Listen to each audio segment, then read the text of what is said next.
Bienvenidos a nuestro canal, nuevamente empezando de cero, porque como tú bien sabes, las últimas señales que habíamos transmitido no salieron, porque nuestro canal había sido compulsivamente cerrado.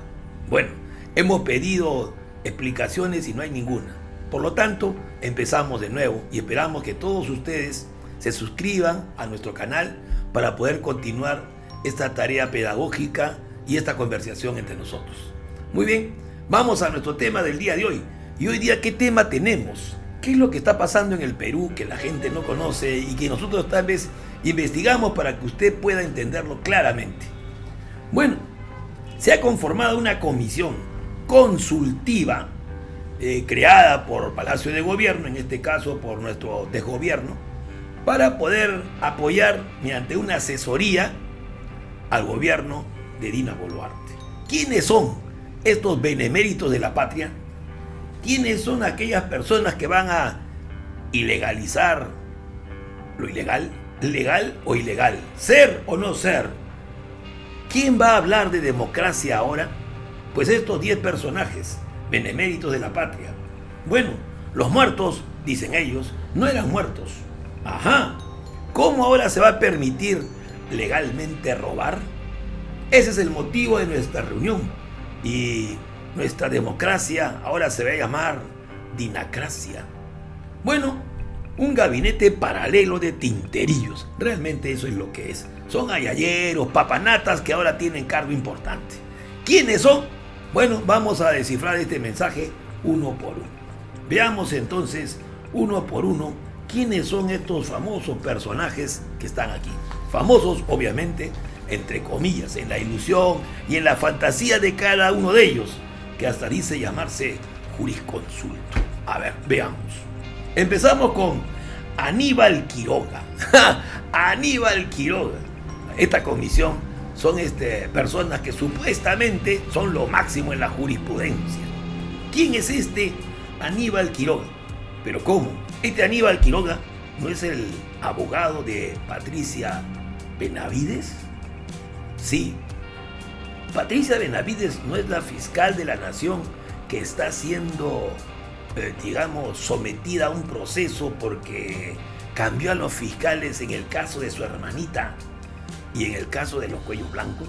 Este Aníbal Quiroga es su abogado. Pero tú dices, ¿y qué tiene que ver esto? Su abogado ahora es asesor de esta famosa comisión que se acaba de crear. Una comisión consultiva. ¿Pero qué tiene de mal? Este muchacho necesita tener dinero. No puede ser. El problema es de que la fiscal está investigando también a Dina Boluarte. ¿Y por qué la está investigando? Por los casos pues de asesinato que han habido acá en el país. Entonces está investigada. Y entonces, ¿cómo puede ser posible que el abogado de la fiscal de la nación sea a su vez asesora de la acusada doña Dina Boluarte? Es totalmente ridículo y absurdo. Sí, pues, acá como te has dado cuenta, hay un conflicto de intereses. Bueno, ya no podemos decir algunas otras frases porque no vaya a ser que nuevamente nos corten. Hay que tener mucho cuidado con las palabras. Sí, a ti voy a dirigir esta, a ti que para cortando. Bueno, nos burlamos, ¿no? De ellos. Bueno, lo cierto es que este señor es aquel también famoso personaje, a ver si te acuerdas. Este Quiroga fue el que dijo que Castillo, cuando estaba gobernando, era un traidor a la patria. Sí, un traidor a la patria, porque dice que había ofrecido el mar a Bolivia. ¿Quién había tenido este argumento tan delenable? Y no decimos estúpido porque no nos van a cortar, ¿eh? Hay que ser cauteloso en el uso de las palabras. ¿Quién fue este animal? Digo, este abogado. Aníbal Quiroga. Oye, ¿en qué lugar del mundo ocurre esto? Esto es solamente en un lugar. Solamente aquí donde gobiernan delincuentes. No son delincuentes, perdón. Tinterillos. Sí. Este es Aníbal Quiroga, uno de los integrantes de esta famosa comisión. Veamos otro, digamos, más solapa. A ver. Ernesto Álvarez Miranda. ¿Quién es este? Bueno, en primer lugar, este es un profesor allá. Adivinen de qué universidad. Ya ustedes saben qué universidad va a ser, pues, de la San Martín. Ahí enseña cómo debe ser un buen abogado. Lo único malo es que él no practica su curso y ha sido desaprobado por él mismo. Profesor de la San Martín. Lógicamente ahí en San Martín el líder es Chan. Claro, es el Dalai Lama de la educación. Ese ya lo hemos visto en ese video que nos desaparecieron. Oye, ese Dalai Lama del APRA que controla ahora, dice que la SUNEDU, como ya hemos mencionado en un video que ya desapareció. Bueno, ese Chan tiene enorme influencia. Y recuérdate que en la SUNEDU dice han creado para él un aula especial con alfombra roja para nuestro Dalai Lama de la educación. Hoy controla pues totalmente la SUNEDU, que realmente eso ya no existe, sino es una sucursal del APRA dirigida por la ministra de Educación, que dicho sea de paso, es alumna directa del tal Chan. Bueno, ¿y por qué estamos hablando de esta Universidad San Martín? Bueno, porque ahí es el profesor, el tal Ernesto Álvarez. También es columnista del Diario Expreso. El Diario Expreso. Oye, eso no lo compra nadie, ni el dueño. Bueno, pero es un panfleto bien bonito, de la derecha bruta. Pero bueno. Este señor Álvarez Miranda es el que había dicho que había que ejercer un control sobre el Jurado Nacional de Elecciones, sobre la RENIEC y sobre la OMPE. Y él fue el que dijo que la Junta Nacional de Justicia no debe investigar a la fiscal de la nación. ¡Ja! Oye, él fue el ayayero de Vox. Sí, ese grupo fascista español, él es. Y este es el que va a ayudar, pues lógicamente, a resolver los problemas nacionales desde el punto de vista jurídico. Él va a decir que los muertos no son muertos. Bueno, y que esta democracia es democracia. Oye, ese es un colaborador eficaz de Dina. O sea, la Dina Boluarte, la Dina Boluarte tiene sus colaboradores eficaces. ¿Qué es la Dina? La Dina. Bueno, y ahora vamos a un tercero. Este más reconocido. José Luis Sardón. Este Sardón, ex miembro del Tribunal Constitucional. Este sí es un chiste. Este Sardón jurídicamente va a pasar como uno de los grandes personajes pues, de la jurisprudencia de Marte o de Plutón, probablemente. Bueno, él cuando se estaba discutiendo el caso de la reforma universitaria y se discutía el caso de la creación del SUNEDU, él se opuso. Una cuestión de principio, dijo él. Esto es absurdo. Viola la autonomía universitaria. No nos dejan robar. No puede ser, habló ahí el señor Sardón. Bueno, ¿y por qué estamos hablando de eso? Bueno, porque al final, como tú bien sabes, perdió y se creó SUNEDU. Y ahora esta SUNEDU ha sido controlada, lógicamente, por el ministro de Educación anterior, ese que decía pues que las mujeres de Puno ni siquiera los parecían animales. Esa es la catadura moral de esos ministros que tiene esta Dina Boluarte. Bueno, ahora hay una nueva ministra que sigue el mismo camino. Bueno, lo cierto es de que cuando SUNEDU ya capturado por ellos, ya no tiene ninguna función obviamente, el paraíso de Chan. ¿Qué tiene que ver nuestro Sardón? ¿De qué Sardón? Agárrate. Sardón ahora es integrante de la SUNEDU. ¿Pero cómo? Si este muchacho había jurado y rejurado que eso no debería existir. Así es, alumno. Así es, maestro. Increíblemente, ahora este Sardón forma parte del comité directivo de SUNEDU. Aquel que no creía, que estaba en contra de la creación de SUNEDU, pues ahora forma parte de esa institución. Y adivinen a quién representa. Adivinen a qué universidad. No, ya no es la San Martín, ya mucho roche. Nos va a cerrar Chan. A la Universidad de Piura. ¡Ja, ja! La Universidad del Opus Dei. Esa universidad pues que está controlada por un grupo ligado pues a aquellos muy fanáticos de López Aliaga. Bueno, de ahí salió este profesor. Bueno, digamos que podemos guardar un minuto de silencio. Un minuto de silencio. De esa universidad, si tienen este tipo de profesores. Bueno, él los representa en SUNEDU. Él es el que votó por la excarcelación de Keiko. ¿Te acuerdas que hubo un debate sobre si debería o no debería salir de prisión Keiko? Y que la votación fue 4-3. Ya, uno de esos votos a favor fue de él. Pero ¿por qué la gente pedía que él no vote? Porque él tenía un grupo llamado Reflexión Democrática. Y él financió a 8 candidatos de Fuerza Popular. 8 candidatos financiados por esta agrupación de Sardón, Reflexión Democrática. ¿Con qué autoridad moral? Dice que ahora va a discutir los problemas del Perú y va a ser un asesor del gobierno. Bueno, es uno más. Vamos a otro. Víctor García Toma. ¿Quién es Víctor García? Bueno, este es un aprista descarado. Es exministro de Alan García. Ya con eso ya ustedes saben, ¿no? La historia del corrupto, que al final se suicida. Algunos dicen que se suicidó porque no quería ver esa película que están pasando. Si le hubiese dicho que iban a hacer esa película, se volvía a suicidar. Bueno, era exministro de Justicia. ¡Qué locura! Y miembro del Tribunal Constitucional. Adivina, abogado de qué universidad es. Adivina, ¿qué? Que la de Piura. No, ya nos divertimos con esa universidad. De la San Martín, pues.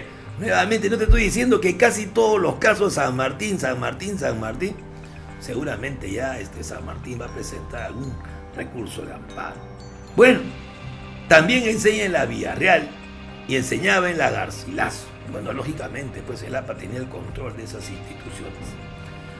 En el Congreso actual, él apoyó al Congreso y sus posiciones actuales. Algunos lo llamaban el picapiedra de la política, no sé por qué.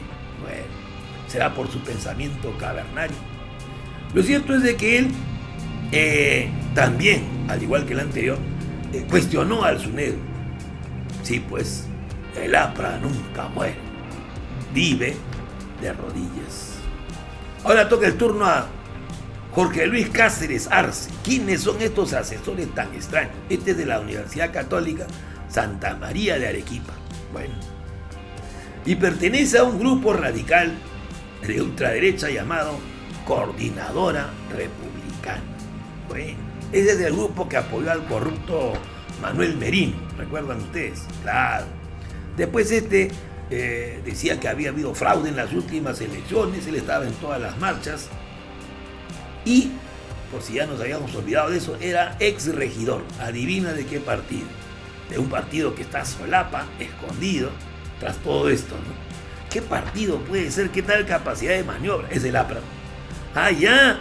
O sea, fue ex regidor provincial de Arequipa en la época del APRA. Ah, qué interesante. Un encopetado, es un tipo, un picapleitos. Un topo de oficio. Esa es su chamba. Bueno. Ahora vamos a uno que ya es más descarado que todos. Óscar Urbiola. ¿Y quién es ese? El abogado de Keiko. O sea, esto ya no tiene nombre, ¿no? El abogado de Keiko. Presidente del Tribunal Constitucional en un tiempo asiago. ¿De dónde viene? De la misma universidad del anterior. La Universidad Católica Santa María. Ah, qué interesante. Él dijo que había habido fraude, pero solamente en la segunda vuelta, aclarando. La primera vuelta no, porque ahí entró los congresistas, pero ahí no ha habido fraude. En la segunda sí hubo fraude, dice. Él es el que tuvo pues la defensa técnica de Keiko. ¡Ah, qué locura! Él es el que retrasaba. ¿Te acuerdas que habían recursos que se presentaban para evitar la proclamación de Castillo? Él era. Presentaba apelaciones, que había ficha falsa, ¿recuerdas? Bueno, él era el que dijo pues, que cómo es posible que en una mesa habían varios que llevaban el mismo apellido. No puede ser. Él dijo que había descubierto que había en una mesa de Puno, recuerdo claramente el apellido, ¿no? Catacora. Y decía él que cómo puede ser que en una mesa haya varios Catacora. Esa era una prueba evidente del fraude. No puede ser. ¿Qué es eso de que todos se apiden Catacora? Decía el Urbiol. Bueno, al final pues estos argumentos deleznables no pasaron. Era simplemente un narrador de cuentos. Urbiol, el abogado de Keiko. Bueno. Y ahora pasamos a otro un poco más divertido. Este se llama Carlos Jacanzo. Jacanzo. ¿Quién es? Este es columnista de un portal llamado El Montonero, dirigido por un tal Víctor Andrés Ponce. Víctor Andrés Ponce. Sí, sí, recuerdo ese nombre. Claro, era un felipillo, una malinche. De ahí en esos tiempos cuando San Marcos salía a las calles a protestar contra la ley universitaria. Este era uno que quería ser dirigente y nunca fue nada. Sí, no llegó ni siquiera a ser dirigente de aula. Sí, pero este es muy conocido. ¿Y por qué? Porque Jorge Barata lo citó. Barata dijo que a este montonero le había dado dinero Odebrecht. Y mencionó a varios de esta prensa que hoy día está en Willax. Muy bien. ¿Qué más? Dice que este Carlos Jacanzo capacita pues a un grupo especial. ¿Y qué grupo especial es ese?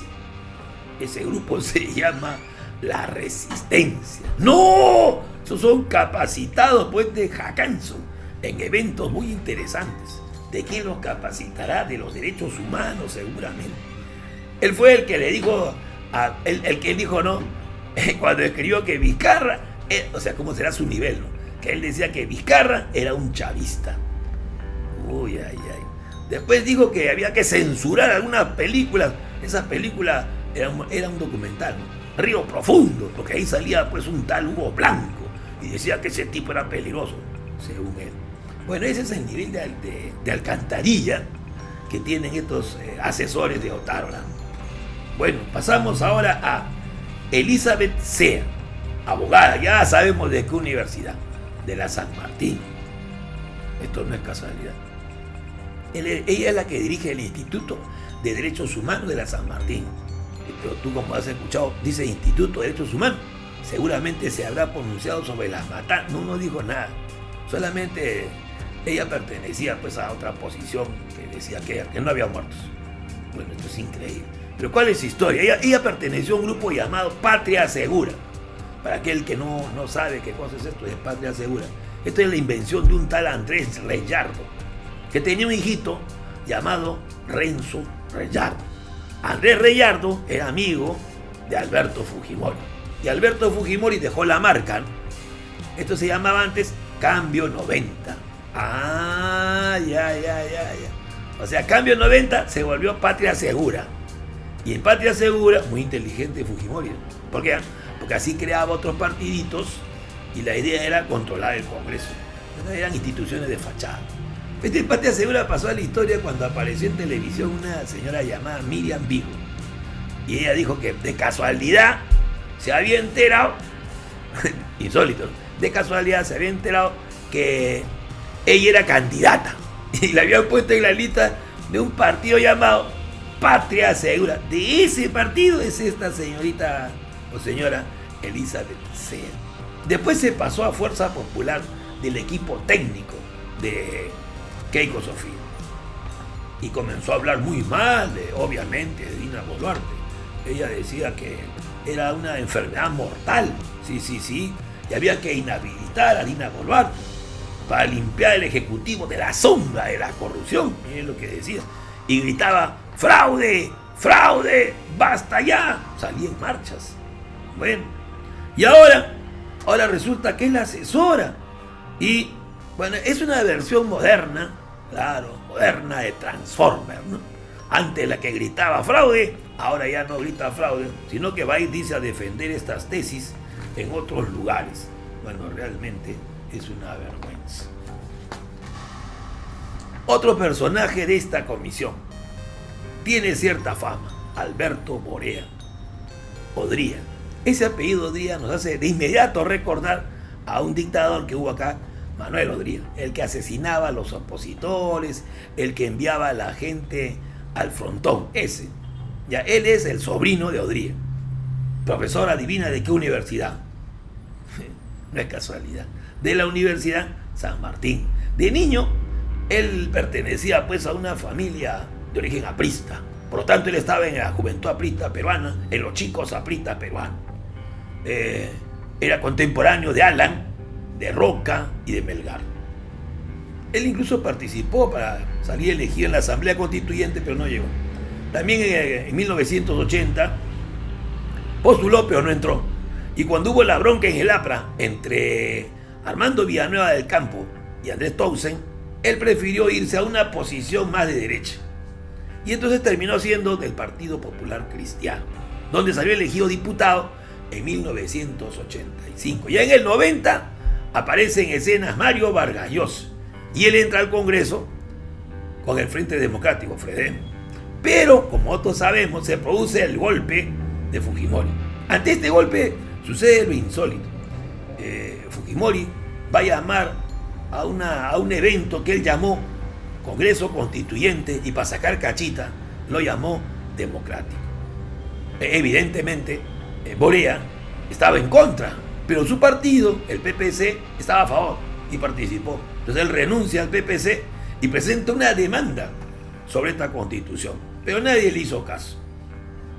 Ya cuando ya no estaba Fujimori y habíamos retornado pues a una etapa constitucional, él presenta la demanda inconstitucional, decía él, ¿no? La constitución es inconstitucional. Y tiene fama porque acá la tengo el documento, muy interesante, que tú puedes verlo también en internet. Borea, estamos hablando del mismo, ¿eh? Por si acaso. Él presenta esto: acción de inconstitucionalidad interpuesta por don Alberto Borea Odría y 5.000 ciudadanos contra el denominado documento promulgado el 29 de diciembre del 93 con el título de Constitución Política del Perú de 1993. O sea, Borea ni siquiera reconocía esto como constitución, lo llamaba documento promulgado. Oiga, qué interesante la vida de estos personajes. O sea, él presentó esto y adivinen a qué instancia lo lleva: al Tribunal Constitucional. Y después de un debate en el Tribunal Constitucional le responden a Borea: se declara improcedente la demanda de inconstitucionalidad contra la Constitución. Exhorta al Congreso de la República para que proceda conforme a lo señalado. Publíquese. Y esto estaba dirigido, este famoso institución, por Javier Alba Orlandini, conocido como el Lechuzón, tío de la Mari Carmen, que está hoy en el Congreso. Y también estaba la firma de un tal García Toma, citado hace poco. Bueno, imagínense, ¿no? Él está en contra de la Constitución, presenta un documento, se enfrenta a la tiranía y al final se va del país. ¿Y a dónde se va? Bueno, a un lugar donde haya un poco más de paz y de democracia. Se va del país y bueno, se va a Costa Rica, pide asilo. ¿Y en qué termina esta historia? Bueno, cuando él regresa, el pueblo ha conseguido nuevamente la democracia. Se vuelve militante de Perú Posible, amigo de Toledo. Pasa el tiempo, parece que ya no le gustaron mucho las ideas ni las bebidas de Toledo y se retira de ese partido. Porque desaparece, y cuando reaparece en la vida pública lo aparece siendo él ya abogado de PPK. ¿Y de qué lo defendía? Bueno, a PPK querían vacarlo por incapacidad moral. Sí. Y todo el mundo recuerda aquella famosa frase de Borea: tiene cara de abuelito. El señor PPK bondadoso, tiene cara de un abuelito bondadoso y encima todavía lo quieren meter a la cárcel. El argumento utilizado por Borea para dar pena, ¿no? Y lástima de Pedro Pablo Kuczynski. Bueno, lo cierto es de que triunfó ahí.